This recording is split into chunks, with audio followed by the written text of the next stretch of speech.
Hello, good morning. সকাল সকাল ঘুম থেকে উঠে খেয়ে নিলাম দুধ চা আর পাউরুটি। এই জিনিসটা খেতে আমার খুবই ভালো লাগে, কিন্তু বেশি খাওয়া যায় না কিন্তু।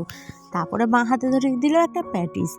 প্যাটিস দিয়ে দুধ চা খেতে আমার আরও বেশি ভালো লাগে। খাওয়া দাওয়া করে নিয়ে দুপুরবেলা ডাইরেক্ট চলে আসলাম খাওয়া দাওয়া করতে। সয়াবিন আলুর তরকারি আর আলু সেদ্ধ, সিম্পল সবার। তারপরে রোদের মধ্যে বসে বসে হালকা একটুখানি আচার খেলাম। খেয়ে বিকেলবেলা গেছিলাম আমরা সবাই মিলে হাঁটতে, গিয়ে খেলাম সিঙ্গারা। এখানে এই দোকানটায় না অনেক ইউনিক ইউনিক জিনিস ছিল। আর এই জিনিসটা কি বলো তো, এটা হচ্ছে ধূপকাঠি। এটা কিন্তু খাওয়ার ধূপকাঠি। তোমরা দেখো, খেয়েছি কিন্তু। বনু আরও একটা জিনিস নিয়েছিল, ওটাকে দেখতে একদম কিউট পানা ছিল, আর ওটার ভেতরে ছিল চকলেট। আর বনু নিয়েছিল নেম স্টিকার। যেহেতু বনুর এখন নতুন ক্লাস, আর সব বই এখন মলাট দিতে হবে, আর আমি মলাট দিয়ে দেবো বনুর বই।